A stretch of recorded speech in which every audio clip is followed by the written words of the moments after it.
bahagia, Bapak Ibu guru hebat. Saya Ririn Rahayu Gampang, guru di SDN 19 Wonosari. Saya calon guru penggerak angkatan 11 Kabupaten Bualemo Provinsi Gorontalo. Kali ini saya akan melakukan aksi nyata modul 1.4, yaitu pengimbasan pemahaman tentang budaya positif.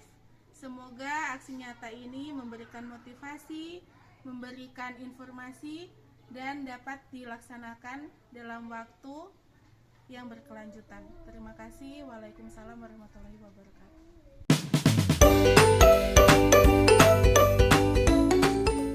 Waalaikumsalam warahmatullahi wabarakatuh. Salam. Om Swastiastu, Namo Buddhaya, salam kebajikan dan salam sejahtera untuk kita semua. Yang terhormat Ibu Kepala SDN 19 Wonosari, Ibu Irna Dungdio SPD. Yang terhormat Bapak dan Ibu staf Dewan Guru SDN 19 Wonosari yang telah hadir bersama-sama di ruangan dengan acara pengimbasan budaya positif di sekolah.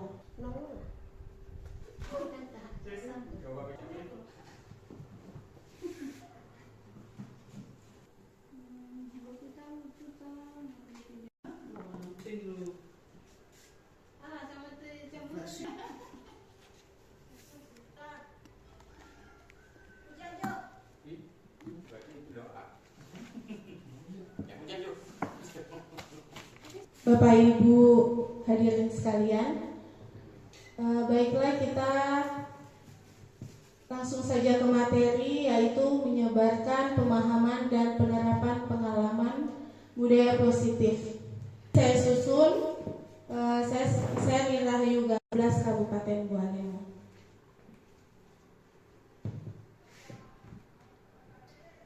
Adapun tujuan dari pembelajaran hari ini yaitu menyampaikan pembelajaran dari penerapan konsep inti dari modul budaya positif serta pemahaman mengenai konsep-konsep inti dalam modul budaya positif.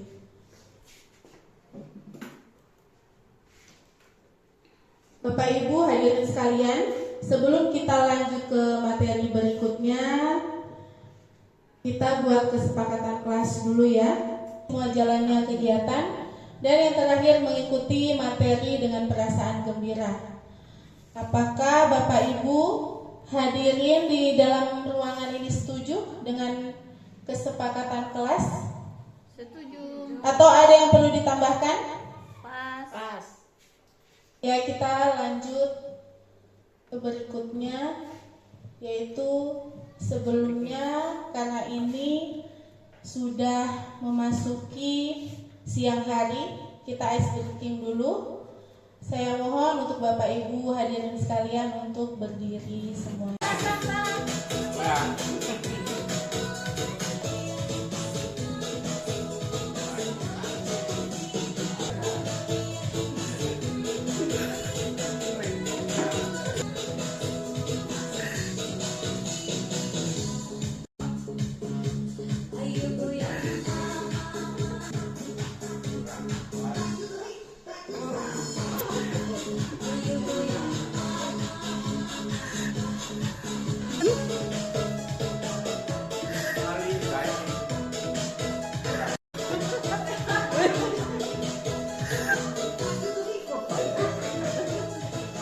Yang pertama, perubahan paradigma belajar. Yang kedua, ada disiplin positif. Yang ketiga, nilai-nilai kebajikan. Yang keempat, kebutuhan dasar manusia. Yang kelima, motivasi perilaku manusia. Keenam, posisi kontrol guru.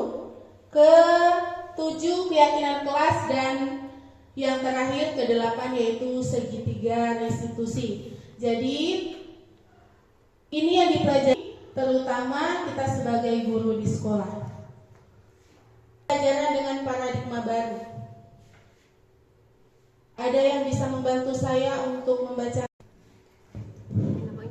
Pembelajaran dengan paradigma baru merupakan pembelajaran yang dirancang berdasarkan prinsip pembelajaran berdiferensiasi sehingga para peserta didik belajar sesuai kebutuhannya berdasarkan tahap perkembangan sesuai psikologi modern untuk mewujudkan profil pelajar Pancasila. Terima kasih. Ya, jadi pembelajaran dengan paradigma baru itu pada intinya adalah pembelajaran yang dirancangkan berdasarkan prinsip pembelajaran berdiferensiasi. Kira-kira yang saya mau tanyakan, pembelajaran berdiferensiasi itu seperti apa? Ada yang bisa? Terima kasih atas waktu yang diberikan. Baiklah, saya akan mencoba menjelaskan pembelajaran berdiferensiasi itu. Menurut saya adalah pembelajaran yang dirancang guna memenuhi kebutuhan belajar murid. Terima kasih. Untuk Ibu Susi, pembelajaran berdiferensiasi itu tujuannya untuk memenuhi kebutuhan murid. Jadi murid-murid kita itu pada dasarnya sudah memiliki kebutuhan masing-masing. Dan misalkan di kelas kita ada 13 orang, 13 kebutuhan juga yang harus kita penuhi dari siswa-siswa kita. Siswa untuk seluas-luasnya meningkatkan kompetensi yang dimiliki oleh siswa. Jadi siswa tersebut, siswa-siswa kita itu sudah memiliki kompetensi dasar, kemampuan, minat, dan bakat yang perlu kita kembangkan. Makanya sekarang ini pembelajaran lebih ditekankan kepada pembelajaran berdiferensiasi, dan sekarang alhamdulillah kurikulum baru sudah mengacu pada pembelajaran tersebut, yaitu kurikulum merdeka. Persepsi tentang teori kontrol. Kesalahpahaman atau mungkin perbedaan pendapat? Ya, punya jawaban lain, Ibu Tati? Konsep yang menyimpang. Jadi konsep yang kurang tepat, lebih tepatnya seperti itu. Tentang teori kontrol. Di sini ada 4. Di sini ada gambar ya Bapak Ibu. Kira-kira maknanya apa Pak Eka?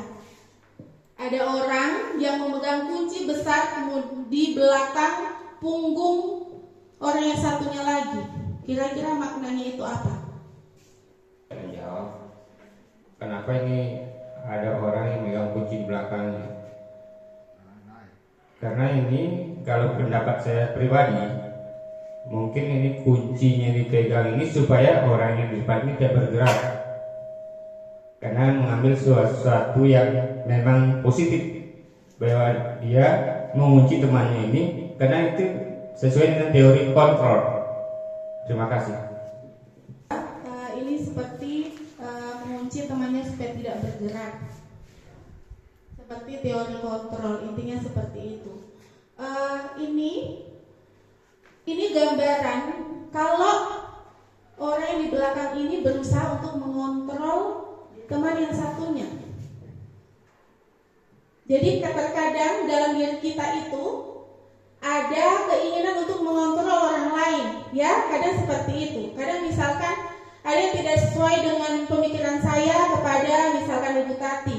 Ibu Tati, seharusnya kamu bukan begini, seharusnya begini. Itu adalah salah satu upaya untuk mengontrol orang lain, seperti itu. Jadi di sini sebenarnya teori kontrol itu bukan seperti itu. Jadi yang menjadi miskonsepsi itu yang pertama yaitu ilusi mengontrol murid. Kita sebagai guru kan selalu kita berusaha untuk mengontrol murid kita sesuai dengan keinginan kita. Padahal murid itu sudah memiliki keanekaragaman yang dimiliki mereka, yang harusnya tidak bisa kita kontrol. Yang bisa mengontrol mereka itu hanyalah diri mereka sendiri. Kita hanya tugasnya untuk menuntun murid kita. Kemudian yang kedua itu menguatkan karakter. Bapak Ibu, pembuat rasa bersalah itu seperti apa contohnya? Kira-kira ada yang bisa berpendapat? Ibu Kepala Sekolah. Ilusi bahwa kritik dan pembuat rasa bersalah itu mampu menguatkan karakter. Iya, karena memang di dalam keseharian kita di membimbing anak-anak itu, walaupun mereka itu berbuat kesalahan, ya, berbuat salah, itu tetap kita sebagai pendidik atau pengajar itu harus tetap memberikan penguatan terhadap karakter yang mereka buat walaupun tidak sesuai dengan kehendak kita. Mungkin begitu saja. Biasanya kita dengan siswa kita itu kalau mereka membuat kesalahan, biasanya kita yang duluan itu kita lakukan mengkritik. Tidak bagus. Kamu ini sudah berbuat yang jelek atau dan lain sebagainya. Itu termasuk di miskonsepsi, itu termasuk sebuah ilusi, Bapak Ibu. Kemudian yang ketiga, ilusi bahwa semua penguatan itu positif dan bermanfaat. Apakah semua penguatan itu positif? Tidak. Ya, tidak. Kemudian yang terakhir, ilusi bahwa orang dewasa berhak memaksa. Kita kadang seperti itu ya, sama adik kita atau sama murid kita. Kita kadang memaksakan kehendak. Kamu harus begini. Kamu harus masuk kelas. Padahal kita tidak tahu siswa tersebut dalam keadaan lapar atau seperti apa, atau ada masalah di rumahnya. Kadang kita terlalu sering memaksakan diri kepada murid-murid kita. Jadi itu semua hanya ilusi. Ilusi itu berarti apa, Bapak Ibu? Hayalan yang tidak nyata. Makanya dinamakan miskonsepsi. Jadi konsep yang menyimpang, yang hanya sekedar hayalan. Ini mengubah paradigma stimulus respon ke pendekatan teori kontrol. Jadi teori yang berikutnya kita menentukan nilai kebajikan tadi, seperti disiplin, tanggung jawab, apalagi bisa gotong royong, membersihkan, bisa gotong royong. Patokannya profil pelajar Pancasila. Jadi dari keyakinan kelas kita menumbuhkan supaya profil pelajar Pancasila itu kita bawa terus, dimulai dari yang sederhana yaitu keyakinan kelas. Kemudian yang berikutnya menentukan perilaku yang tampak dan tidak tampak. Misalkan membuang sampah, itu tampak? Tidak. Lalu ke poin yang berikutnya yaitu segitiga restitusi. Tadi Bu Susi sempat sentil sedikit tentang segitiga restitusi. Yang mandiri dan bertanggung jawab. Ini segitiganya ya Bapak Ibu. Jadi ada yang menjadi dasar yaitu menstabilkan identitas, kemudian memvalidasi kesalahan, kemudian yang terakhir menanyakan keyakinan.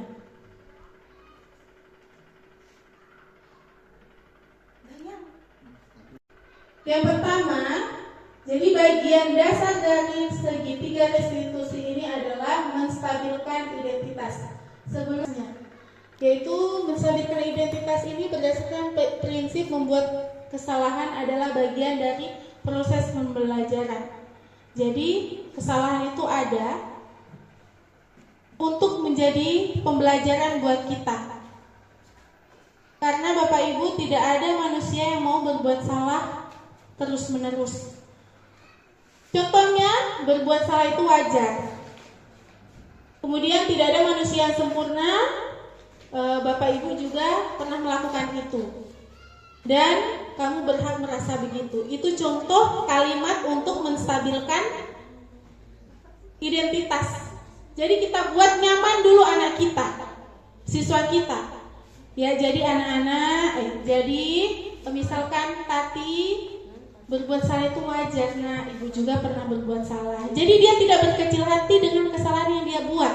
Biasakan, Ibu semua panggil kamari polisi, apa ya yang Ibu bilang kamari. Jadi distabilkan dulu identitasnya dengan kata-kata seperti itu. Kasih tindakan yang salah. Berdasarkan prinsip setiap perilaku berupaya memenuhi suatu kebutuhan tertentu. Misalkan kamu pasti punya alasan, jadi menanyakan alasannya. Kemudian padahal kamu bisa melakukan yang lebih baik dari ini. Mohon maaf, itu salah ketik ya Bapak Ibu. Kemudian kamu patut bangga karena telah melindungi sesuatu yang penting bagi kamu. Contohnya begini, kira-kira apa? Misalkan ibu saya main game sampai tengah malam, atau saya punya rumah jauh. Jadi dia melakukan kesalahan itu pasti ada dasarnya. Kemudian yang terakhir, menanyakan keyakinan. Kesalahannya itu dikaitkan dengan keyakinan yang sudah dibuat. Jadi kamu ingat tidak keyakinan yang sudah dibuat? Ingat ibu, tidak boleh datang terlambat, datanglah tepat waktu. Kira-kira keyakinan apa yang sudah dilanggar? Disiplin ibu, anak itu bakal menjawab sendiri jika dia sudah meyakini keyakinan kelas yang sudah dibuat.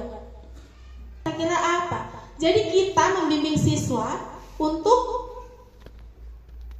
supaya dia bisa menemukan menemukan solusi dari masalah yang sudah dialami, kesalahan yang dia perbuat.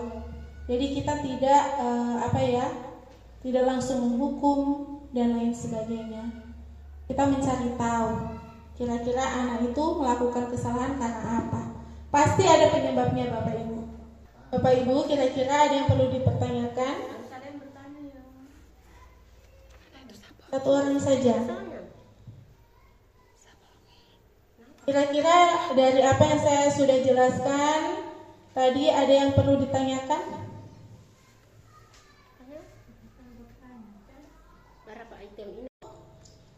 Kita sudah sampai ke penghujung kegiatan kita hari ini. Apa yang saya tanyakan, bagaimana perasaan Bapak Ibu setelah mempelajari budaya positif ini? Saya mau minta pendapat dari Bu Yula. Seperti apa? Terima kasih berulang kalinya. Mungkin ini budaya positif yang sudah dipaparkan oleh Ibu Ririn dari tadi. Perasaan saya sangat senang menambah pembelajaran ilmu, karena di sini mungkin apa yang disampaikan Bu Ririn tadi, katanya sering guru datang langsung bicara marah-marah, padahal itu tidak bisa. Jadi lembut, lemah lembut, seperti guru kelas 1 kelas 2 harus lembut. Nah boleh langsung bentak-bentak anak. Jadi anak itu kadang-kadang suka sekolah, dia pulang, begitu jangan.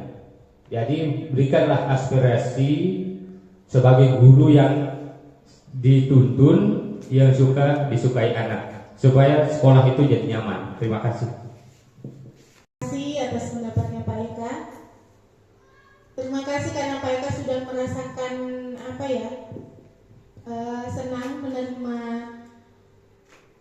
pengimbasan budaya positif dari saya, dan Pak Eka tadi sudah menjelaskan sudah mendapatkan pelajaran dari budaya positif ini. Kemudian saya minta yang kedua, kira-kira siapa yang mau memberikan pendapatnya tentang apa pelajaran yang Anda dapatkan setelah menerima materi budaya positif. Terima kasih atas waktu yang diberikan kepada saya. Saya akan refleksi pertanyaan yang kedua, apa pelajaran yang saya dapatkan setelah mempelajari materi budaya positif ini. Seperti yang sudah dipaparkan panjang lebar tadi tentang budaya positif, contohnya tadi tentang keyakinan kelas. Jadi dari pemaparan tadi saya paham yang sebelumnya itu saya tidak bisa membedakan apa itu peraturan dan apa itu keyakinan. Jadi setelah saya mendengarkan pemaparan tadi, saya jadi paham bahwa yang selama ini kita buat di kelas itu hanya peraturan, bukan keyakinan. Seperti itu. Kemudian tadi ada juga penjelasan tentang 5 posisi kontrol guru. Ada teman, ada pembuat rasa bersalah, ada penghukum, ada manajer. Jadi selama ini yang saya perbuat, mungkin juga yang teman-teman perbuat selama ini itu, kalau mungkin posisi kita itu ada di posisi 4, kita belum bisa memposisikan diri kita itu sebagai manajer. Jadi insya Allah setelah pemaparan tadi, kita sebagai guru bisa memposisikan diri kita itu sebagai manajer. agar siswa yang berada di sekolah ini merasa tidak merasa bersalah, tidak merasa selalu dihakimi ketika mereka berbuat kesalahan. Jadi sebagai guru sepantasnya atau sebaiknya memang kita memposisikan guru itu sebagai manajer. Kemudian lagi yang tadi tentang segitiga restitusi. Jadi untuk menyelesaikan masalah yang selama ini banyak terjadi di sekolah kita, misalkan contoh kecilnya itu yang siswa yang sering terlambat. Insya Allah kalau kita penerapannya memakai segitiga restitusi, insya Allah siswa itu punya seperti yang dijelaskan tadi, punya intrinsik dari dalam niatan sendiri untuk tidak mengulangi perbuatan yang sudah mereka lakukan selama ini. Contoh kecilnya seperti tadi terlambat. Terima kasih dari saya. Terima kasih Ibu Susi atas pemaparannya yang sangat luar biasa. Jadi dari pengimbasan budaya positif ini banyak hal yang sudah didapatkan oleh Ibu Susi. Terima kasih. Berarti apa yang saya berikan ini dapat diterima oleh Bapak Ibu sekalian. Benar sekali Bapak Ibu. Jadi selama ini yang kita lakukan itu kebanyakan kita tidak memposisikan diri kita sebagai manajer. Kita selalu menghukum seperti pemantau, apalagi pemantau. Biasanya selalu itu pemantau. Teman jarang-jarang, mungkin hanya kelas-kelas rendah. Bapak Ibu guru yang di kelas rendah itu biasanya lebih seperti teman kepada murid-murid. Jadi semoga apa yang saya berikan ini dapat memberikan pelajaran bukan untuk saya sendiri, semoga untuk Bapak-Bapak Ibu sekalian. Satu lagi yang terakhir, saya minta kesimpulan dari pembahasan yang sudah kita lakukan. Kira-kira dari Bapak Ibu siapa yang mau memberikan kesimpulan? Kebutuhan yang berbeda-beda. Misalkan saya misalkan 1 bulan saya butuh uang misalkan 2 juta untuk memenuhi kebutuhan saya. Beda dengan Ibu Sri. Misalkan Ibu Sri 5 juta karena anaknya 5. Atau misalkan Ibu Susi misalkan butuh juga murid kita. Kemudian yang tidak. Contohnya misalkan saya beda. Jadi kita mempunyai jangan sama dengan kita. Apakah itu tepat? Tidak. Jadi orang lain berhak memiliki pandangan mereka masing-masing. Kemudian yang keempat, perilaku buruk dilihat sebagai suatu kesalahan. Apakah seperti itu Bapak Ibu? Tidak semua, tergantung tempatnya. Biasanya seperti itu. Tergantung konsepnya. Bisa saja dia melakukan kesalahan karena membela diri. Misalkan ada murid 2 orang yang misalkan dia berkelahi. Yang satu karena dia dipukul duluan, dia membela diri, dia memukul temannya balik. Yang kita lihat hanya siswa yang kedua yang memukul temannya balik. Kita tidak tahu asal muasalnya mereka berkelahi seperti apa. Kemudian yang kelima, orang lain bisa mengontrol saya. Apakah seperti itu? Tidak. Diri kita yang bisa mengontrol kita sendiri. Kemudian pemaksaan ada pada saat bujukan gagal. Di teori kontrol, kolaborasi dan konsensus menciptakan pilihan-pilihan baru. Jadi kita berkolaborasi untuk menyelesaikan permasalahan dan membuat pilihan yang tepat sebagai solusi yang akan kita capai. Jadi kita konsensus itu berarti menyepakati ya Bapak Ibu. Jadi kita berkolaborasi untuk menyepakati, menciptakan pilihan-pilihan baru. Bukan memaksakan atau membujuk pilihan yang kita ambil sendiri untuk orang lain. Kemudian yang berikutnya, model berpikir menang kalah pada stimulus respon. Kalau pada teori kontrol itu model berpikir menang-menang. Jadi tidak ada yang dikalahkan. Seperti itu. Balik ke disiplin positif. Disiplin di sini berasal dari kata displipina yang artinya belajar. Apa yang dilakukannya berdasarkan nilai-nilai yang diyakini. Kemudian yang berikutnya saya minta tolong kepada Ibu Sri untuk membacakan. Disiplin positif merupakan salah satu cara penerapan disiplin yang bertujuan untuk menumbuhkan kesadaran serta memberdayakan peserta didik tanpa imbalan, penghargaan atau reward, ancaman atau hukuman.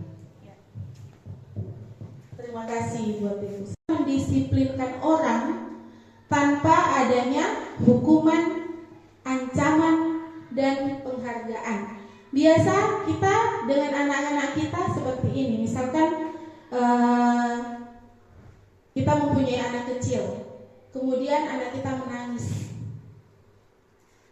Biasanya kita badiam kasana uti, nanti ti mama mau beliakan es. Itu memberikan apa? Reward atau penghargaan. Itu adalah sesuatu yang tidak tepat Bapak Ibu. Karena itu bukan mendisiplinkan hal yang positif. Tapi nantinya anak itu kalau membutuhkan sesuatu, dia minta sesuatu, dia akan nangis dulu.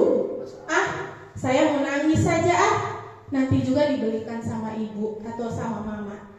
Jadi nanti itu menjadi senjata dia untuk mendapatkan sesuatu karena sudah dibiasakan seperti itu. Jadi kita harus memberikan pemahaman atau mendisiplinkan sesuatu yang positif.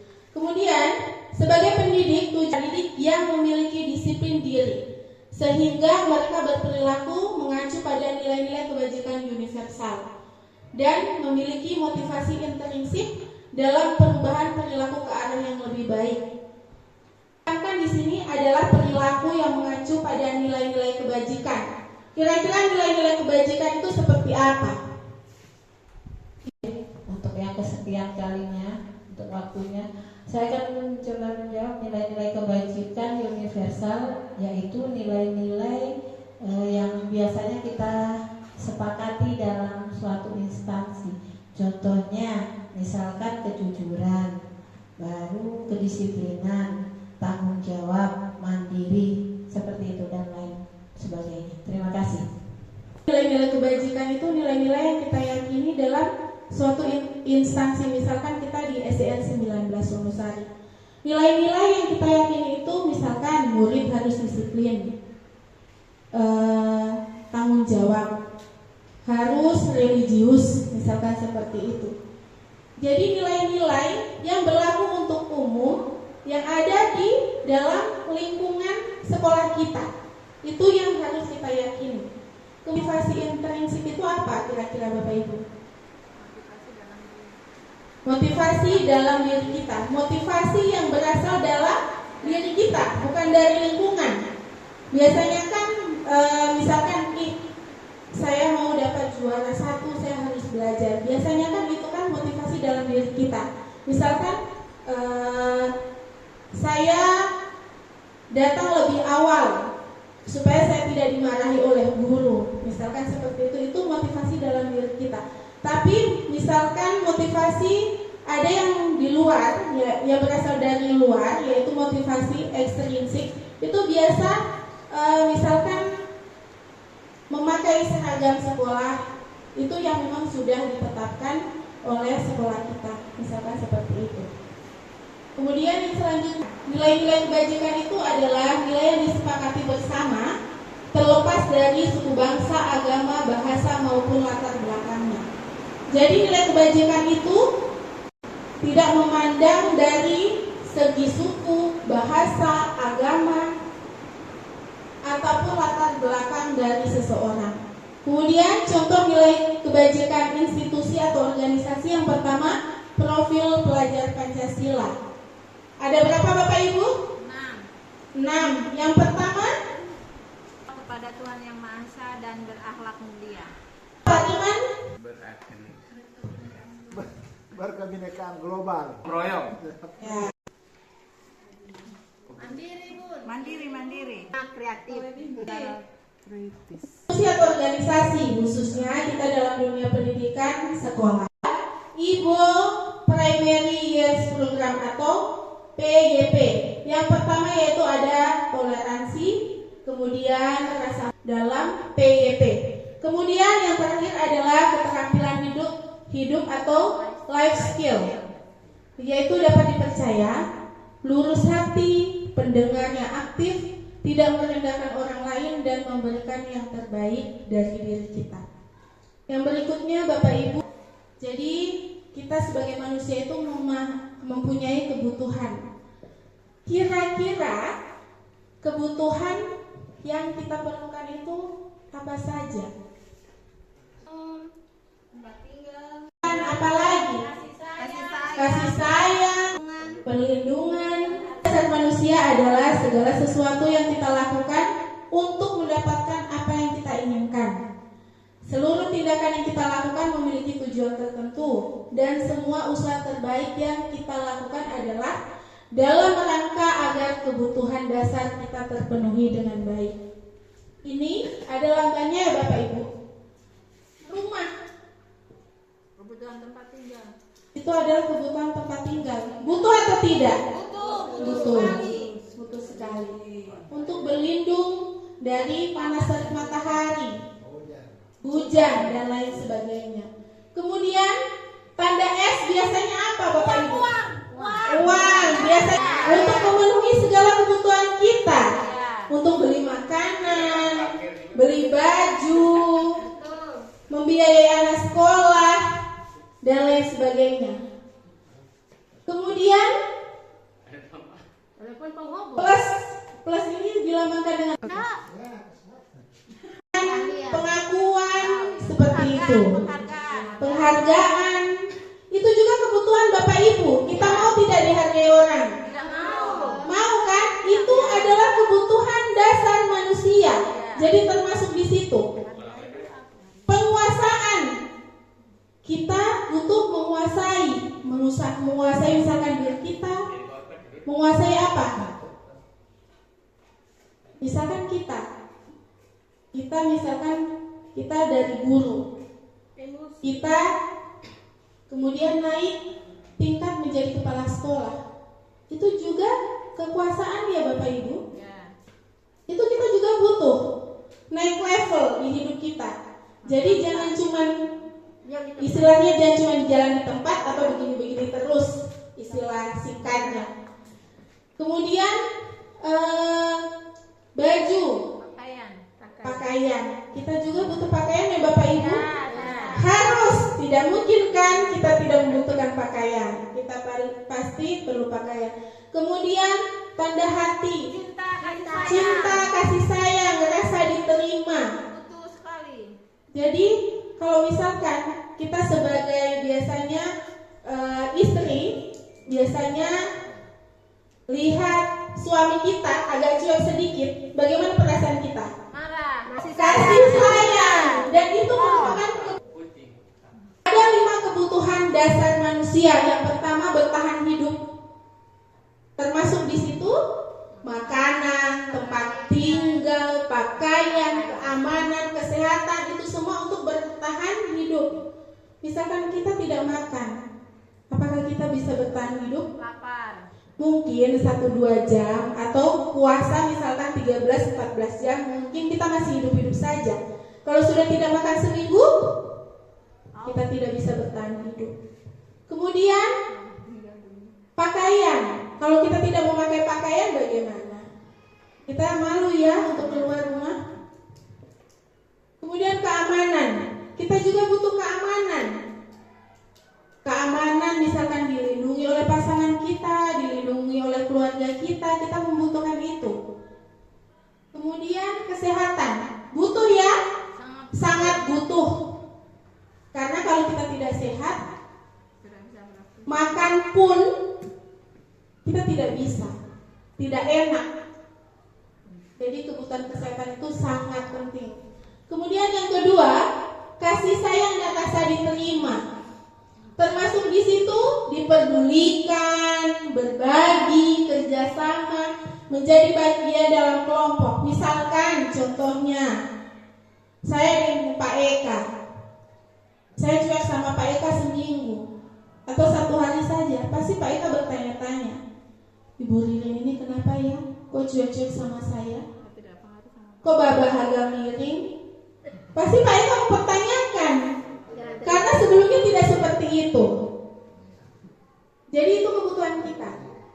Yang ketiga, penguasaan. Misalkan harga diri, keinginan untuk dianggap, memimpin, berprestasi, diakui, didengar, itu namanya penguasaan. Kemudian yang berikutnya, kebebasan. Termasuk di situ mandiri, memiliki pilihan, mencoba hal baru, mampu mengendalikan arah dirinya. Jadi kita semua ingin bebas, bebas berpendapat, bebas memilih. Apalagi barusan kita memperingati kemerdekaan Republik Indonesia ya. Itu di situ saja kita butuh kebebasan. Kita tidak mau dijajah seumur hidup. Itu adalah salah satu kebutuhan kita. Kemudian ini yang paling saya suka, kesenangan.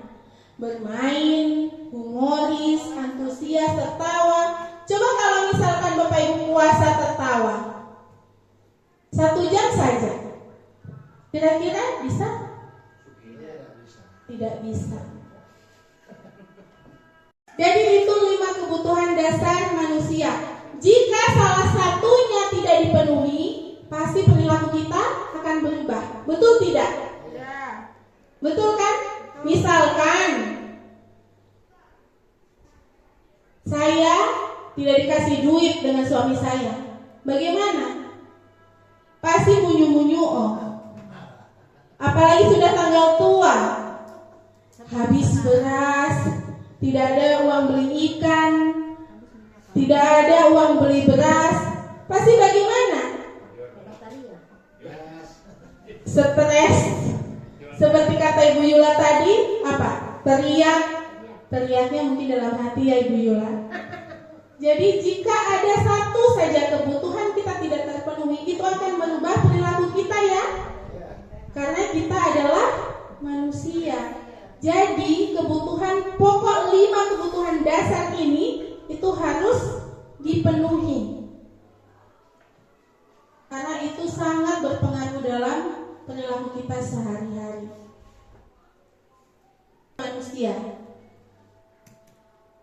Motivasi ini ada 2, yaitu motivasi intrinsik, kemudian motivasi ekstrinsik.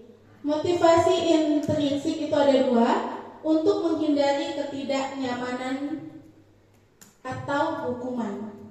Kemudian untuk mendapatkan imbalan penghargaan dari orang lain. Misalkan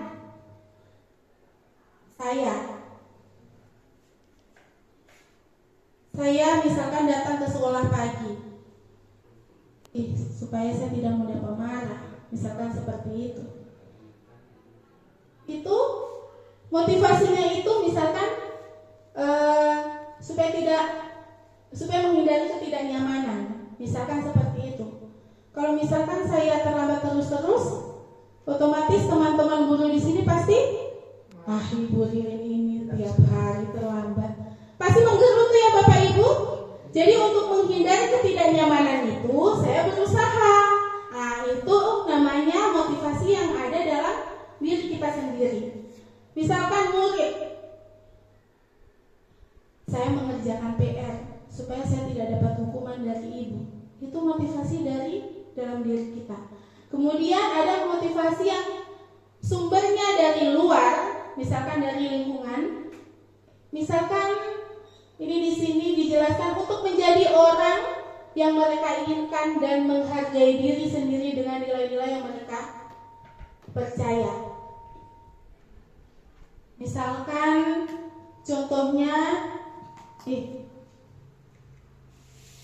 supaya mendapatkan pengakuan, bisa dari orang. Misalkan kita ada kalanya zaman kita masih cewek-cewek dulu, supaya orang lihat kemari saya gagah, jadi saya bersolek atau dan lain sebagainya, supaya dilihat orang lain. Jadi motivasinya dari orang lain, bukan dari dalam diri kita sendiri.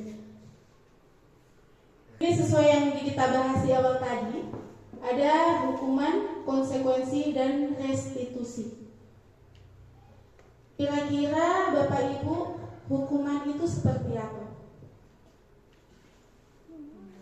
Hukuman itu dapat berupa pemberian sanksi kepada peserta didik. Biasanya Bapak Ibu, hukuman itu membuat yang dihukum itu merasa nyaman atau tidak? Tidak. Jadi satu arah. Yang menghukum biasa-biasa saja, tapi yang dihukum kesal, mendongkol, marah.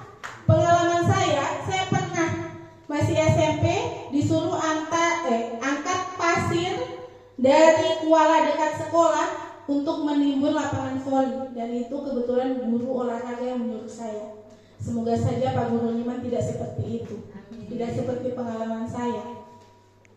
Saya hanya membawa kresek, dipesan bawa kresek atau karung atau ember. Saya membawa kresek karena kebetulan ringan, tapi ujung-ujungnya saya ditempeleng. Dan saat waktu itu belum ada mungkin belum ada undang-undang perlindungan anak. Kalau mungkin saya yang sekarang menerapkan seperti itu, mungkin saya sudah langsung masuk penjara atau diviralkan di media sosial. Jadi perasaan saya langsung menangis, dongkol, dan setiap pelajaran olahraga yang dulu saya senang, saya malas ikut. Itu berarti menimbulkan ketidaknyamanan ya Bapak Ibu. Bahkan menurunkan motivasi murid. Murid sampai tidak mau ikut pelajaran olahraga karena apa? Diberikan hukuman. Itu satu arah dan membuat orang tidak nyaman dan efeknya berkepanjangan, menimbulkan ketidaknyamanan dalam kurun waktu yang lama. Apalagi anak-anak itu sangat mengingat, pengingat yang baik itu anak-anak. Jadi saya saja sekarang sudah 35 tahun, saya masih ingat perbuatan guru olahraga saya yang sudah berapa puluh tahun yang lalu. Mungkin di situ usia saya masih 11 tahun atau 12 tahun. Sampai sekarang saya ingat, karena itu membekas di dalam pikiran saya. Jadi biasanya hukuman itu tidak terencana. Misalkan saya terlambat, biasanya orang zaman dulu hormat bendera 1 jam. Itu adalah hukumannya Bapak Ibu. Kemudian murid biasanya tidak tahu apa yang terjadi. Biasanya langsung dipanggil, tidak dijelaskan salah kamu apa, langsung ditempeleng, langsung dipukul. Seperti itu. Kemudian bersifat satu arah, berupa hukuman fisik atau psikis. Biasanya bukan cuma fisik saja ya, tapi dengan apa Bapak Ibu? Kata-kata. Kamu ini bodoh sekali.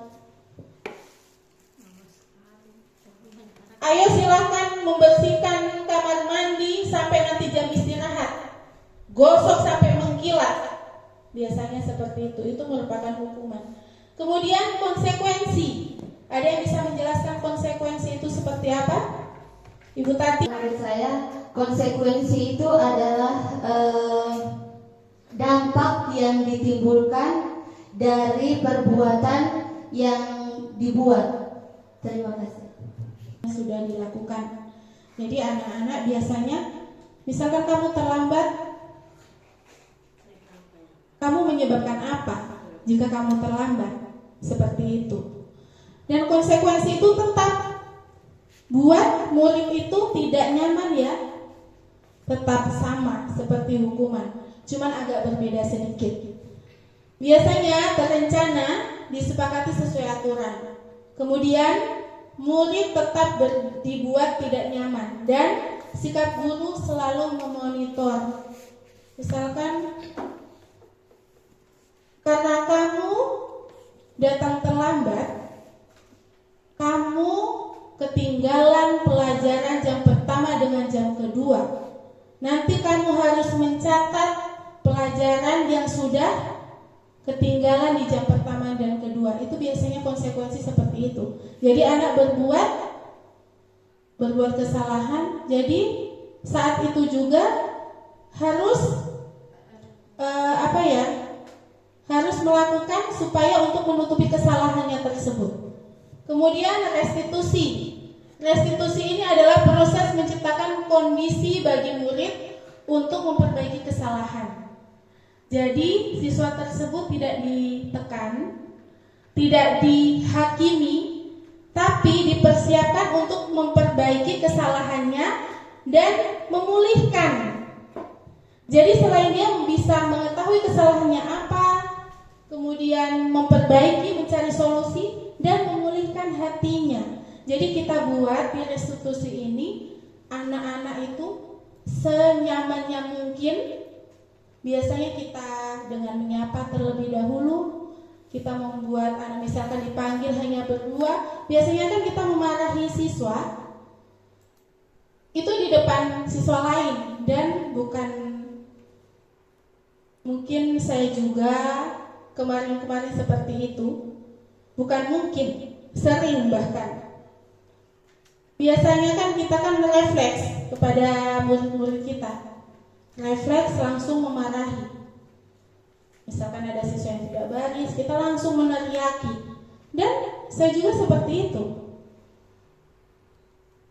Insya Allah kita semua bisa memperbaiki supaya begini ya Bapak Ibu, yang membuat nyaman murid-murid itu kita, bukan orang lain, karena murid tersebut adalah tanggung jawab kita bersama di sekolah. Dan ada proses kolaborasi yang mengajarkan murid untuk mencari solusi.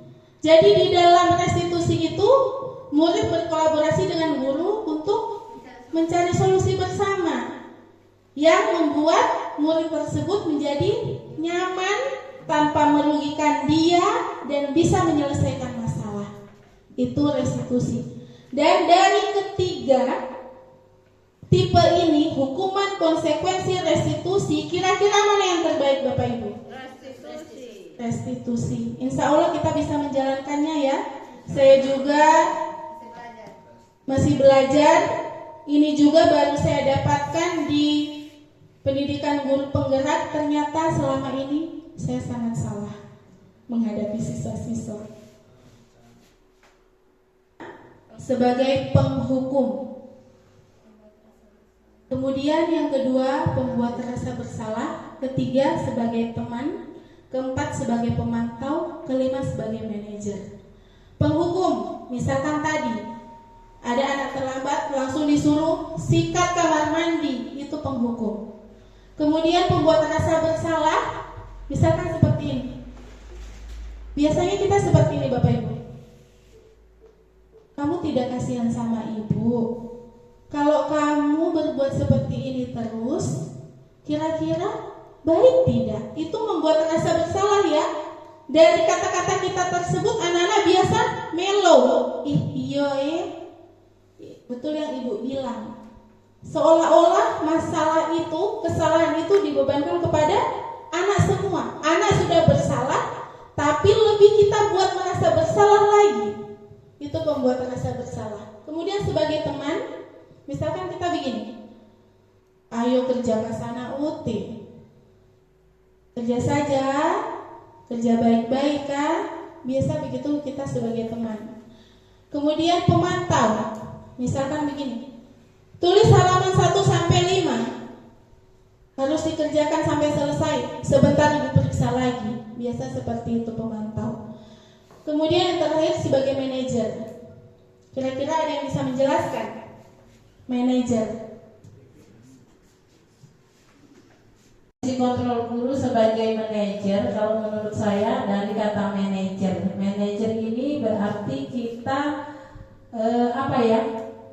kita bukan sebagai pemantau. Manajer kita hanya mengarahkan siswa itu, memanage siswa sesuai dengan kemampuan yang mereka miliki. Jadi kita tidak perlu mencari kesalahan dari siswa.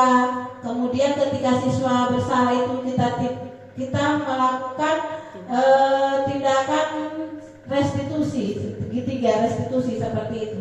Menurut saya, terima kasih. Tepat sekali. Jadi posisi yang terakhir ini itu kita mengarahkan siswa yang melakukan kesalahan, bagaimana dia menemukan, mengetahui kesalahannya, menemukan solusinya, bagaimana dia memperbaiki supaya kesalahan itu tidak terulang lagi. Itu posisi manajer. Saya sebagai guru, semua posisi ini sudah pernah saya lakukan. Mungkin dulu kebanyakan sebagai penghukum atau pembuat rasa bersalah. Kira-kira Bapak Ibu bagaimana? Sama. Biasa kan kita langsung refleks. Sampai sekarang pun bahkan seperti itu. Tujuan kita apa? Membuat siswa jerah supaya tidak melakukannya lagi. Tapi pada kenyataannya siswa yang kabal tambah kabal. Kita sudah tidak didengar lagi. Jadi posisi yang 5 posisi kontrol ini yang paling tepat yaitu sebagai manajer. Kita tidak menghakimi, kita menuntun siswa untuk menemukan solusinya dari permasalahannya. Karena kita sebagai manusia biasa, kita juga mempunyai kesalahan ya Bapak Ibu. Kalau langsung dihukum, siswa tersebut biasanya mentalnya bahkan mentalnya itu akan terganggu. Apalagi siswa-siswa yang tidak boleh dibentak sedikit, itu akan berdampak dalam kondisi psikis dari siswa tersebut. Tapi ada juga siswa yang tidak mempan dengan kata-kata, harus dengan tindakan.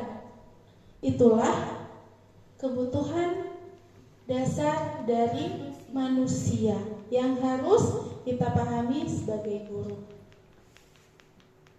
Di sini saya mengambil kasus siswa tidak memakai atribut lengkap saat upacara bendera. Posisi penghukum menyuruh hormat pada bendera selama 1 jam karena dia tidak memakai atribut. Posisi pembuat rasa bersalah, berapa kali ibu bapak harus memberitahu kamu selalu saja mengecewakan. Jadi kata-katanya halus, tapi membuat siswa tersebut makin merasa bersalah lagi.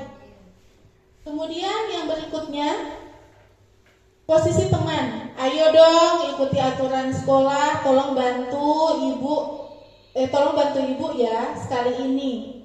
Ya sudah, tidak apa-apa, lain kali jangan sampai berbuat seperti ini lagi. Itu teman. Biasanya kalau seperti ini biasanya guru-guru kelas 1, kelas 2 biasanya banyak seperti ini, sebagai teman. Biasanya seperti itu. Kemudian sebagai pemantau, kamu sudah melanggar peraturan sekolah, kamu tahu konsekuensinya. Setelah upacara kamu beli atribut ke koperasi dan jangan diulang lagi. Jadi dari dia berbuat kesalahan dipantau terus sampai dia menyelesaikannya. Seperti itu pemantau. Kemudian yang terakhir, sebagai manajer, apakah kamu tahu kesalahanmu? Kira-kira bagaimana kamu memperbaiki kesalahan? Jadi siswa itu diberi kesempatan untuk menjelaskan. Ada kalanya kan kita langsung, siswa tidak tahu siswa tersebut terlambat karena rumahnya jauh, tidak diantar orang tuanya, hanya jalan kaki. Kita langsung, kenapa kamu terlambat? Kamu tidak tahu itu sudah jam berapa? Atau misalkan dia sering buang air besar, atau masalah kesehatan yang lainnya sampai menyebabkan dia terlambat. Biasakan seperti itu. Jadi posisi manajer ini ditanya dulu, bahkan ditanya kabarnya dulu. Misalkan, Tati, bagaimana kabarmu? Sudah sarapan atau belum? Kamu tahu ibu panggil ke sini ini karena apa? Tidak tahu ibu. Oh, ibu lihat kamu tadi terlambat. Sudah berapa kali kamu terlambat? Seperti itu. Kira-kira kenapa sampai Tati ini ada terlambat? Terus misalkan karena rumah saya jauh ibu. Bagaimana solusinya? Tapi rumahnya jauh, tapi tetap bisa datang tepat waktu ke sekolah. Ibu saya bangun lebih pagi. Dia menyelesaikan sendiri masalahnya tanpa dihakimi. Jadi kita menuntun siswa tersebut menyelesaikan permasalahannya. Posisi kontrol, apakah saya kecewa sekali dengan kamu. Kira-kira posisi kontrol apa Bapak Ibu? Manajer. Pembuat rasa bersalah. Manajer atau pembuat rasa bersalah? Bersalah. Pembuat rasa bersalah. Saya kecewa sekali dengan kamu. Kamu sudah bikin kesalahan ini, begitu. Kemudian yang kedua, kira-kira posisi kontrol apa ini? Kamu tidak pernah benar melakukannya. Apa? Penghukum atau pemantau? Memantau. Manajer. Kemudian, ayolah lakukan demi Bapak Ibu. Teman. Yang terakhir, kamu tidak pernah mendapat nilai jika tidak mengerjakan hukum. Jadi yang tadi sudah mengetahui lewat kata-kata posisi kontrol di manakah saya. Jadi saat ini kita sudah tahu saya ini guru yang biasanya posisi saya ini di mana. Teman. Ada kalanya kita, tapi yang paling jarang kita lakukan adalah sebagai manajer. Saya juga seperti itu. Dalam kelas Bapak Ibu, mengapa bukan peraturan? Kira-kira apa bedanya? Ibu Yula. Kalau keyakinan itu, kalau menurut saya pribadi di kelas berarti dengan siswa menyepakati itu aturan. Keyakinan. Kalau aturan berarti guru yang sudah memberikan motivasi apa yang aturan yang yang tidak boleh dibuat di kelas. Terima kasih. Itu dilakukan bersama-sama oleh siswa. Jadi siswa yang menentukan sendiri, bukan ibu punya tata tertib kelas, ini ditempel, ini harus dipatuhi. Itu biasanya peraturan kelas itu dibeli. Ada kasus seperti itu? Ada. Yang sudah dijual-jual online biasanya dibeli. Ada peraturan kelas dibeli? Ada. Dan itu kita alami zaman sekarang. Ada 4.500 peraturan kelas jadi tinggal tempel. Ada Bapak Ibu. Ini kejadian pas SMP anak SMA. Ibu Yula curhat kejadian di anaknya SMA. Peraturan kelas sudah dibeli, tinggal bayar. Jadi siapa yang membuat? Tukang cetak. Apakah tukang cetak tersebut guru? Tidak, namanya saja tukang cetak. Jadi dia tidak tahu peraturan kelas itu timbul dari nilai-nilai kebajikan yang ada di kelas tersebut yang mengacu pada profil pelajar Pancasila. Keyakinan kelas itu terbentuk atas dasar kesepakatan semua murid dengan tuntunan dan bimbingan guru. Guru hanya menuntun dan membimbing, bukan menentukan. Keyakinan kelas merupakan hasil diskusi, mufakat bersama apa saja yang menjadi aturan yang dituangkan. Poin apa saja yang dimasukkan ke dalam keyakinan kelas yang dibuat serta apa konsekuensi yang diterima jika kita melaksanakannya atau melanggar. Kemudian kalau peraturan kelas dibuat, disusun oleh satu pihak, guru, tanpa adanya konsekuensi bersama sehingga reward atau punishment, penghargaan atau hukuman yang diterima merupakan satu arah sebagai imbas dari aturan yang ditetapkan sepihak oleh guru. Itu ada contohnya. Bagian atas yang saya tempel itu adalah peraturan, yang di bawah adalah kesepakatan. Jadi sangat berbeda sekali Bapak Ibu. Kelas yang pertama bersifat abstrak. Yang kedua berupa pernyataan universal. Pernyataannya itu secara umum ya. Kemudian dibuat dalam pernyataan positif. Jadi pernyataannya bukan pernyataan negatif. Sekarang saya tanya, Apa bedanya pernyataan positif dengan negatif? Sembarangan, itu pernyataan positif atau negatif? Negatif. Negatif. Bedanya di mana? Dilarang. Kalau yang positifnya bagaimana? Kata-katanya menjadi seperti apa? Buanglah sampah pada tempatnya. Itu bedanya. Jadi keyakinan kelas itu harus menggunakan pernyataan positif. Jadi kalau di kelas Bapak Ibu masih tertempel dilarang merokok, ini salah satu contohnya. Itu kan memang Iya, tapi kalau itu memang sudah itu peraturan. itu yang peraturan bukan keyakinan. Iya. Jadi bedanya seperti itu. Karena anak-anak tidak pasti merokok, Bapak Guru. Iya. Kemudian sedikit saja. Boleh? Apakah boleh Bapak Ibu keyakinan kelas 2 saja? Boleh. Nanti di dalam 2 itu ada poin-poinnya tersendiri. Boleh. Kemudian sesuai dengan kondisi kelas. Jadi jangan keyakinan di dalam kelas saya ditempel di kelasnya Ibu Susi. Tidak boleh. Jelas berbeda. Karena yang memikirkan berbeda. Pikirannya, misalkan contoh yang paling beda sekali kelas 1. Keyakinan kelas 1 dengan kelas 6 sangat berbeda ya, karena pemikirannya juga berbeda. Kelas 1 masih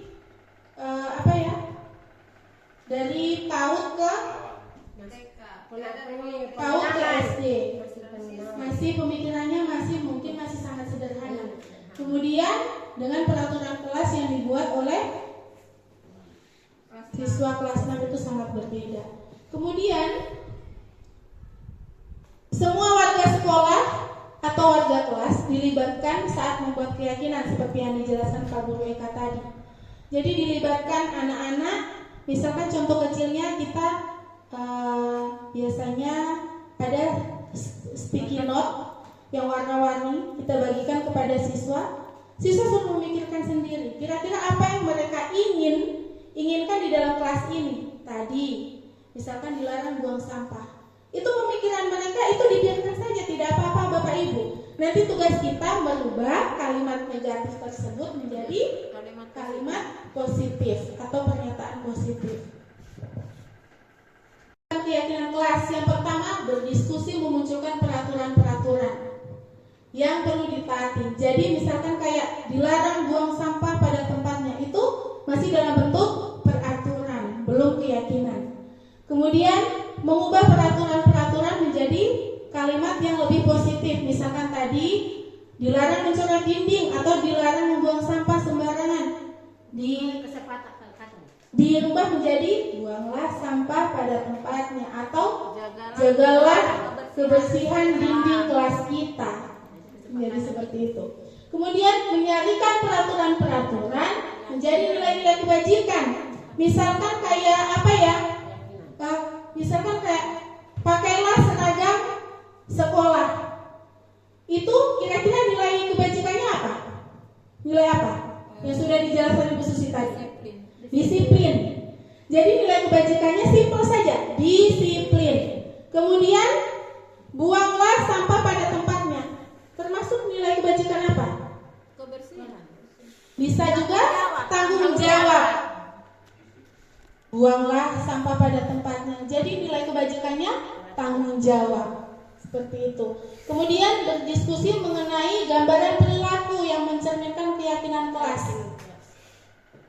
Misalkan seperti ini, tentang kayak tadi kebersihan. Saya meyakini kebersihan kelas membuat kita nyaman belajar. Itu adalah suatu keyakinan yang diciptakan dari peraturan dan pernyataan positif tadi.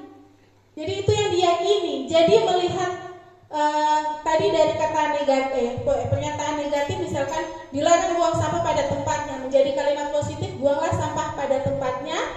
Nilai kebajikannya tanggung jawab. Kemudian keyakinan kelasnya, saya meyakini atau kami meyakini membuang sampah pada tempatnya, membuat kelas kita menjadi bersih. Jadi itu keyakinan yang dibuat oleh anak-anak tersebut dan mereka yakini sendiri dan mereka laksanakan di dalam kelas. Jadi dari peraturan, dari pernyataan negatif ke positif berubah menjadi keyakinan yang nantinya akan dijalankan secara berkelanjutan, secara terus menerus karena sudah diyakini. Misalkan Ibu Liana, saya yakin anak saya juara 1. Itu keyakinannya. Dan anaknya berusaha mewujudkan itu. Jadi seperti itu. Atau saya yakin saya bisa lulus PPG. Itu menjadi keyakinan kita. Dan dengan keyakinan tersebut kita berusaha berbagai macam cara untuk Bisa lulus. Belajar. mewujudkannya, untuk bisa lulus. Kan semua dari keyakinan dulu, dari niat kemudian keyakinan. Kemudian yang berikutnya berdiskusi mengenai peran. Misalkan apa? Peran guru apa?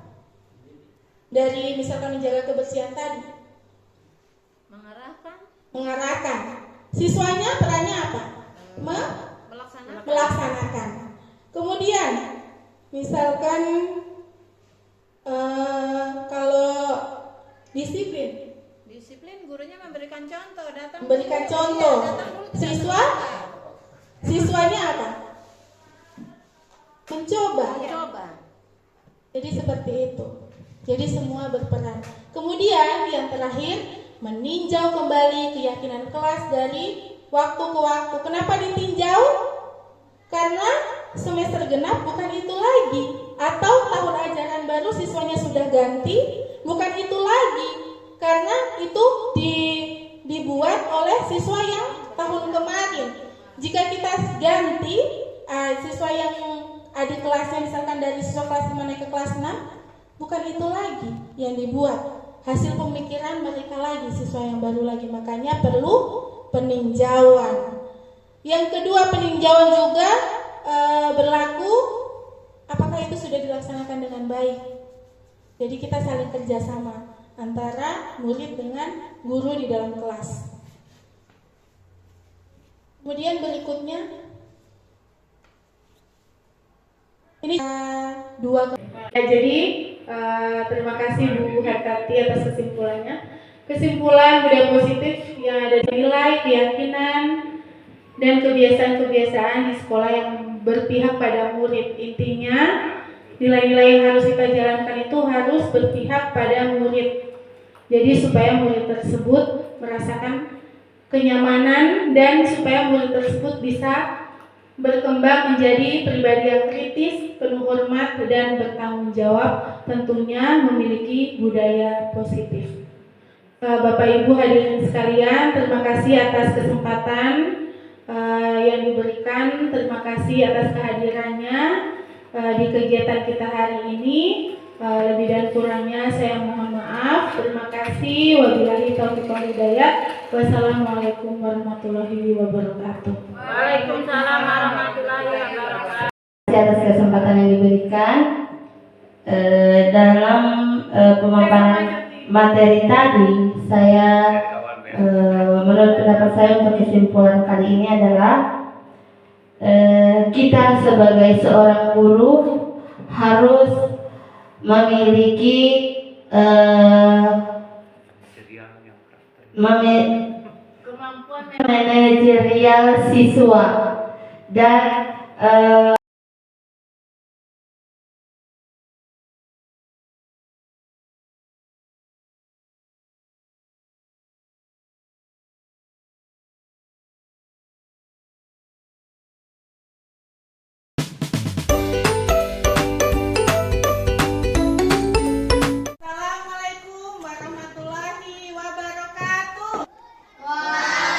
Waalaikumsalam warahmatullahi wabarakatuh.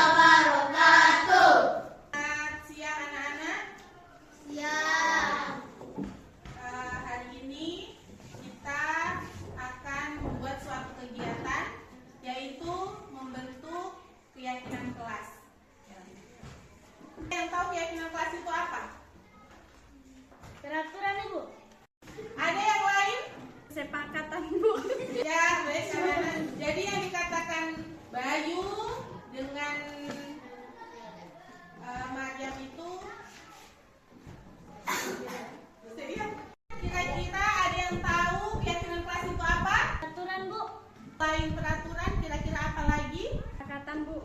Bagus sekali.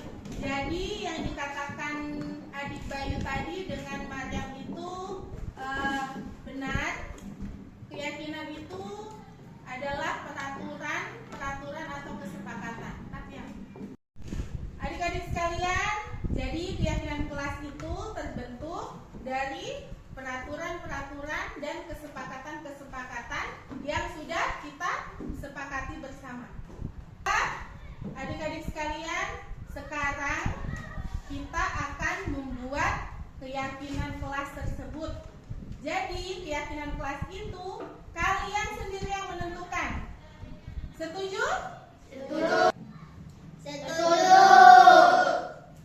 Sekarang kita menentukan dulu peraturan-peraturan yang kalian inginkan yang ada di kelas ini.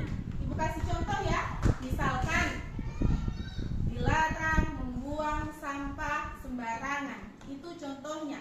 Jadi sekarang kalian menentukan apa saja yang kalian inginkan untuk membuat peraturan-peraturan itu. Jadi di dalam kelas ini kalian ingin apa? Boleh 1, 2, atau 3. Nanti kalian tuliskan, nanti ibu bagi di kertas. Jadi adik-adik sekalian, nanti kalian punya peraturan yang dituliskan di kertas, kalian tempel di sini ya. Boleh ditulis apa saja. Boleh lebih dari 1. Jadi 1 orang boleh lebih 1.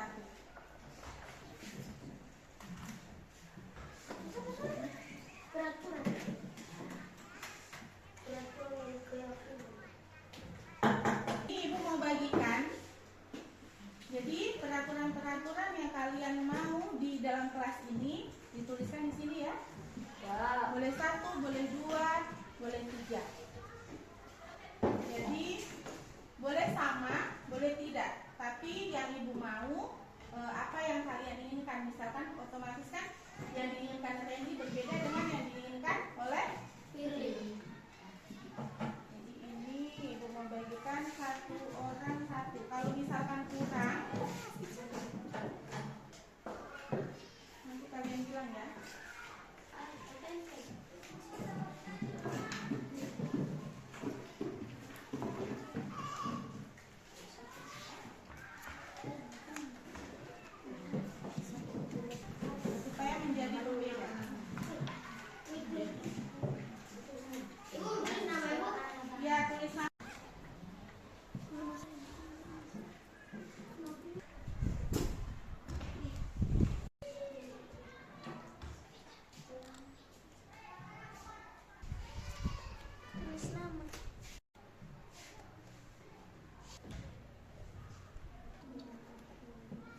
tidak boleh makan dan minum di dalam kelas. Mira. Jadi ini adalah peraturan-peraturan yang kalian sudah buat.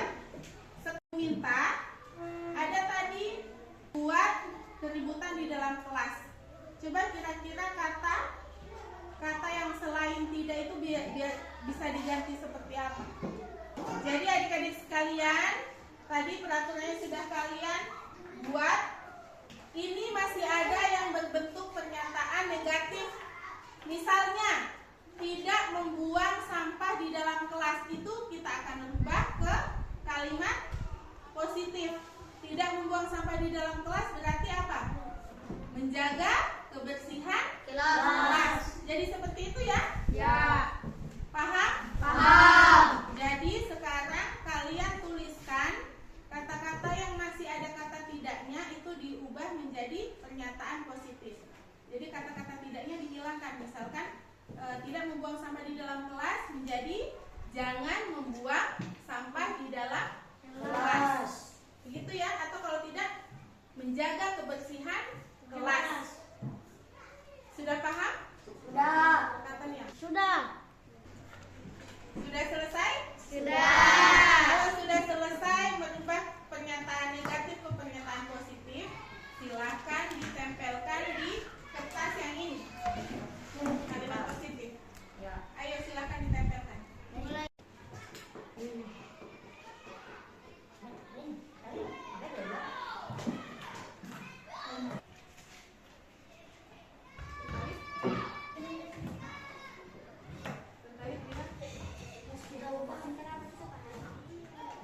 Derwin.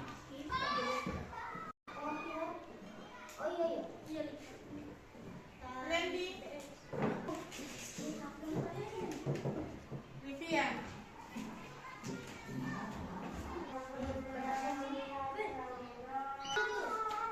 Siti silakan maju. Berikutnya yang berikutnya Niki. Berikutnya Kili.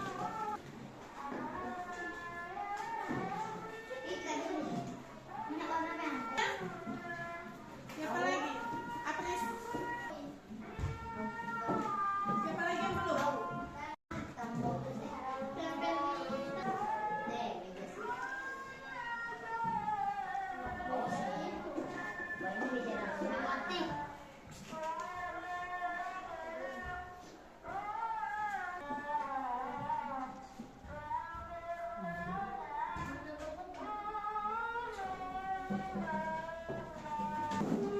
Baiklah adik-adik, ini kalian sudah menentukan peraturan, kemudian kalimat positif. Sekarang kita menentukan nilai-nilai kebajikan dari kalimat positif yang sudah kalian tentukan tadi. Kira-kira meminta izin jika keluar kelas itu nilainya apa? Nilai kebajikannya. Oh ya adik-adik sekalian, nilai kebajikan itu seperti keamanan, kesehatan, keselamatan, disiplin, tanggung jawab. Seperti itu ya. Jadi dari peraturan yang kalian sudah buat menjadi pernyataan positif, itu kita cari nilai-nilai kebajikannya.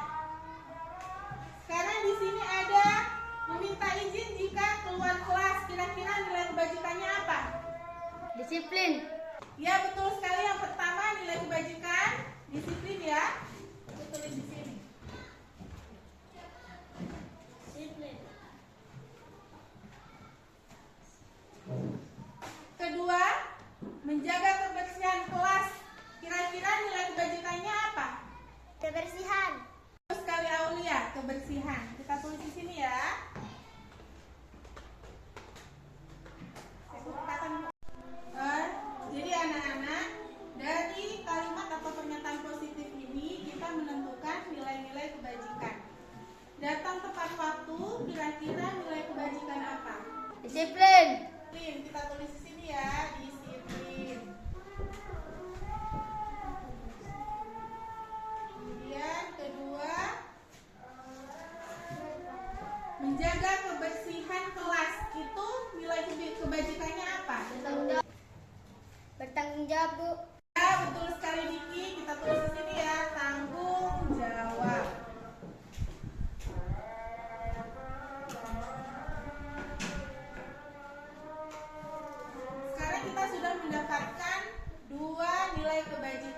kalian sendiri yang menentukan di mana yang masuk disiplin dan di mana yang masuk tanggung jawab. Baiklah anak-anak sekalian, sekarang kita menentukan nilai-nilai yang masuk pada disiplin dengan tanggung jawab. Di sini kalian sudah menempelkan sebelumnya. Kira-kira yang mana saja yang masuk pada nilai kebajikan disiplin? Siapa yang tahu? Dan tepat waktu, Bu. Terus sekali Siti, jadi kita pindahkan yang datang tepat waktu ke disiplin ya.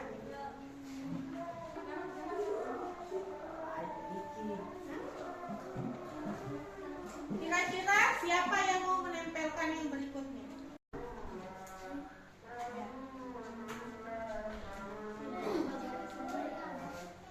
Kira-kira yang masuk di nilai kebajikan disiplin selain datang tepat waktu apa lagi? Siapa yang mau menempelkan di sini? Ya. Kembali ke tempat duduk. Berikutnya yang termasuk dalam nilai kebajikan tanggung jawab. Kira-kira apa saja tadi? Membersihkan kelas. Jadi kita pindahkan menjaga kebersihan kelas di nilai tanggung jawab.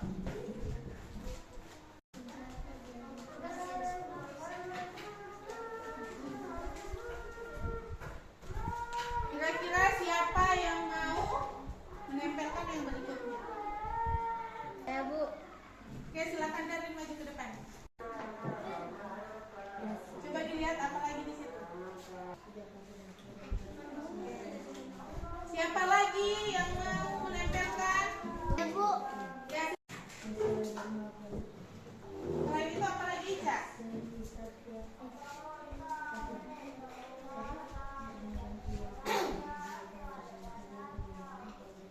Oke. Kira-kira siapa lagi yang mau maju? Livian. Mana lagi?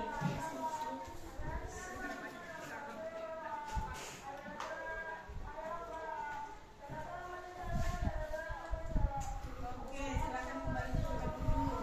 Siapa lagi? Satu orang lagi yang mau maju? Ayo, apa lagi, Maria?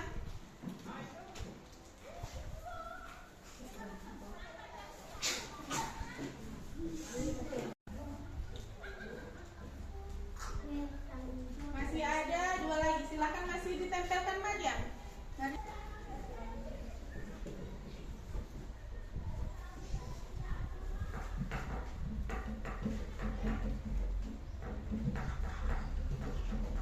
Ya. Jadi kita lihat sama-sama ya. Disiplin ada datang tepat waktu dan meminta izin jika keluar kelas. Jadi datang tepat waktu itu sudah dua sama. Jadi ini dipindahkan di sini. Jadi yang termasuk dalam disiplin hanya dua, datang tepat waktu dan meminta izin jika keluar kelas. Kemudian masuk tanggung jawab ada jagalah dinding kelasmu. Ini ada 1, 2, 3. Kita satukan ya. Jagalah dinding kelasmu ada 3. Kemudian jagalah keamanan ada 1, 2, 3, 4.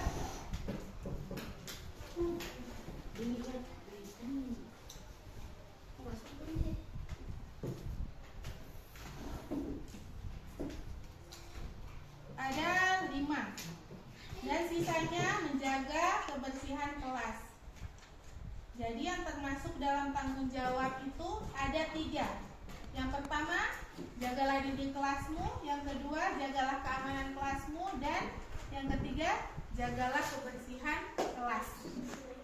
Jadi kita sudah mempunyai 2 nilai kebajikan dan 1, 2, 3, 4, 5. 45 keyakinan. Baiklah adik-adik sekalian, dari nilai-nilai kebajikan ini kita menentukan keyakinan kelas. Datang tepat waktu. Kira-kira kata-kata apa yang cocok? Adik-adik sekalian, kita sudah menemukan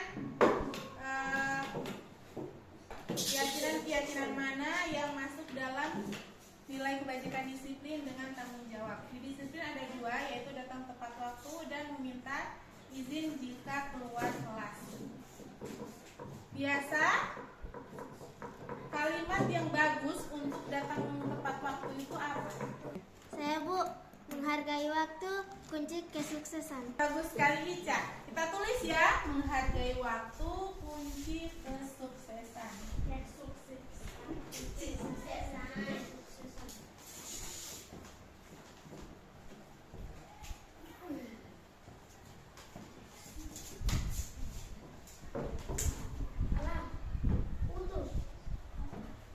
Kedua, meminta izin jika keluar kelas. Kira-kira kata-katanya yang bagus apa? Yang tepat? Menghormati orang lain. Menghormati orang lain.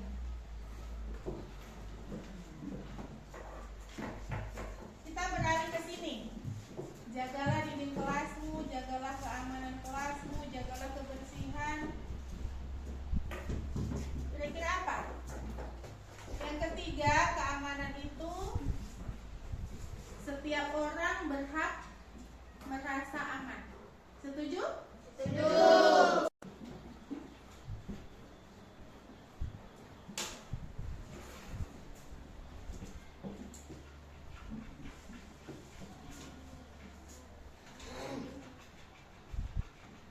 Kemudian yang keempat, kebersihan. Kira-kira apa kata-katanya yang bagus? Ya Bu, kebersihan sebagian dari iman. Kebersihan sebagian dari iman.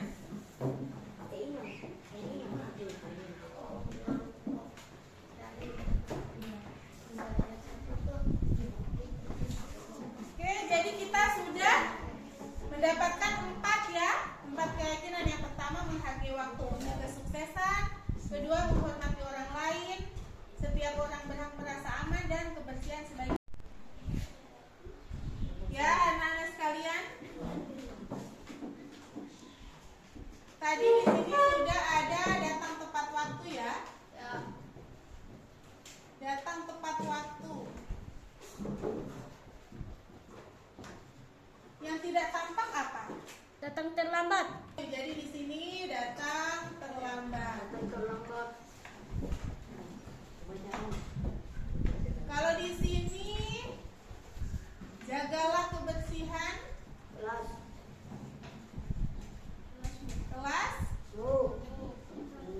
Apa di sini kata-katanya? Tidak melaksanakan. Saya Bu, tidak melaksanakan piket. Melaksanakan piket. Kemudian ketiga, tadi menjaga keamanan kelas. Berarti di sini menjaga keamanan kelas. Tidak menjaga keamanan kelas. Tidak menjaga keamanan kelas atau ribut kelas.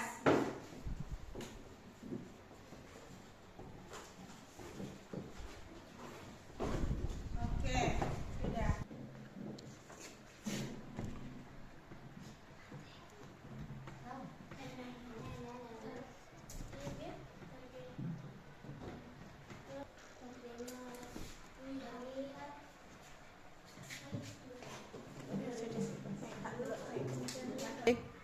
Adik-adik, di sini ada tabel Y, yaitu terdengar, terlihat, dan berperilaku. Biasanya yang terdengar itu apa? Yang bisa kita dengar? Misalkan, Ibu kasih contoh ya. Ya. Ayo kita melaksanakan piket. Itu yang Terdengar. Kalau yang terlihat? Melihat. Menyapu. Menyapu kelas. Kemudian yang terdengar tadi apa? Laksanakan piket.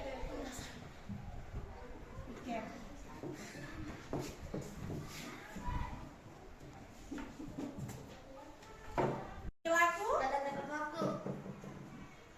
Datang tepat waktu. Waktu. Kita tulis di sini.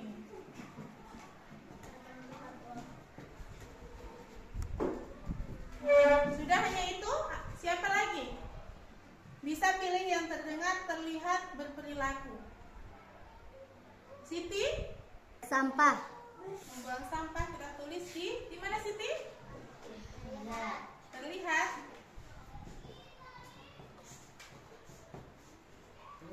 Sudah hanya itu? Ya, Bu.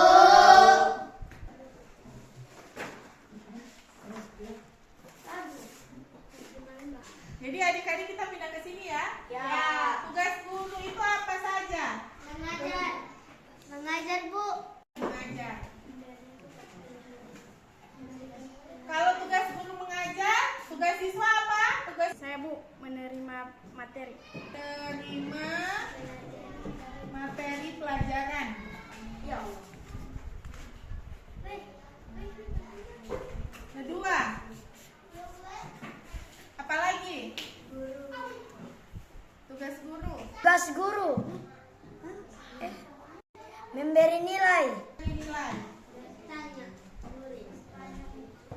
Tugas murid. Bertanya jika tidak paham. Jika tidak paham.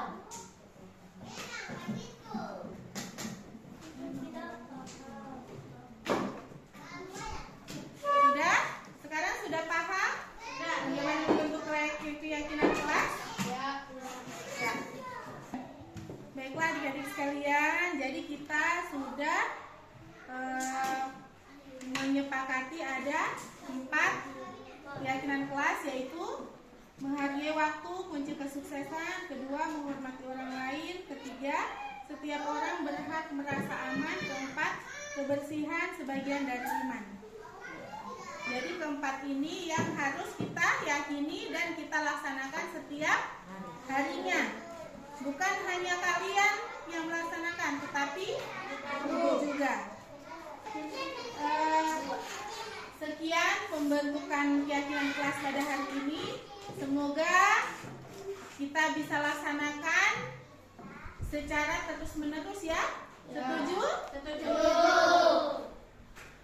Ya, sekian kegiatan kita hari ini, yaitu pembentukan keyakinan kelas. Semoga bermanfaat bagi kita semua dan bisa kita jalankan mulai besok dan seterusnya. Oke. Demikian kegiatan hari ini. Wabillahi taufiq wal hidayah. Wassalamualaikum warahmatullahi wabarakatuh. Waalaikumsalam warahmatullahi wabarakatuh.